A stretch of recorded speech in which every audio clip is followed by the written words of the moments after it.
राहुल गांधींनी परदेशात जाऊन भारताची बदनामी केली, भारतीय लोकशाहीची बदनामी केली, भारताच्या संविधानाने तयार केलेल्या लोकशाहीच्या संस्थांची बदनामी केली आणि सातत्याने अशा प्रकारे ते ही बदनामी करतायत. हे अतिशय निंदनीय अशा प्रकारचं कार्य आहे. वारंवार निवडणुकांमध्ये हारल्यानंतर त्यांच्या मनावर परिणाम झालेला दिसतो आहे, पण ते एका विरोधी पक्षाचे नेते असताना अशा प्रकारे जर आपल्याच देशाची बदनामी ते विदेशात जाऊन करत असतील तर कुठेतरी त्यांच्याबद्दल संशय निर्माण होतो की ते नेमकं कोणाचा अजेंडा चालवत आहेत.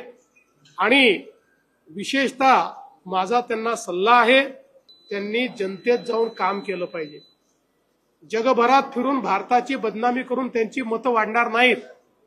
जनतेत जर त्यांनी विश्वासार्हता निर्माण केली तरच त्यांची मतं वाढतील, पण ते करायच्या ऐवजी भारताला बदनाम करण्याचं काम त्यांचं चाललंय.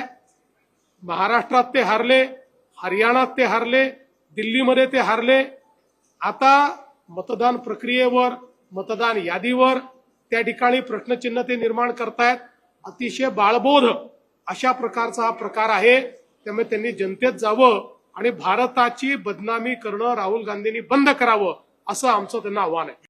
12 लाखात 10 गुंठे घ्यायचेत का? आणि तेही सेपरेट 7/12 आणि सेपरेट खरेदी खतासहित. टीआरएस डेव्हलपर्स निर्मित टीआरएस मधुबन पार्क फेज 33. सरकारी मोजणी 30 वर्षांचा सर्च रिपोर्ट, पेपर नोटीस आणि एनओसी असणारा हा क्लिअर टायटल प्रोजेक्ट. चारही बाजूंनी हायवे असणाऱ्या गावात, ते म्हणजे कुरकुम पांढरेवाडी या ठिकाणी हा प्लॉट आहे. प्लॉटला आहे 30 फुटी हा भव्य रस्ता, त्यासोबत सेपरेट तार कंपाऊंड आणि गेट आणि लाईट पाण्याची सुद्धा व्यवस्था आहे बरं का. पुढे पाडव्याच्या ऑफर साठी आजच तुमची साईट व्हिजिट या प्लॉट मध्ये बुकिंग करा.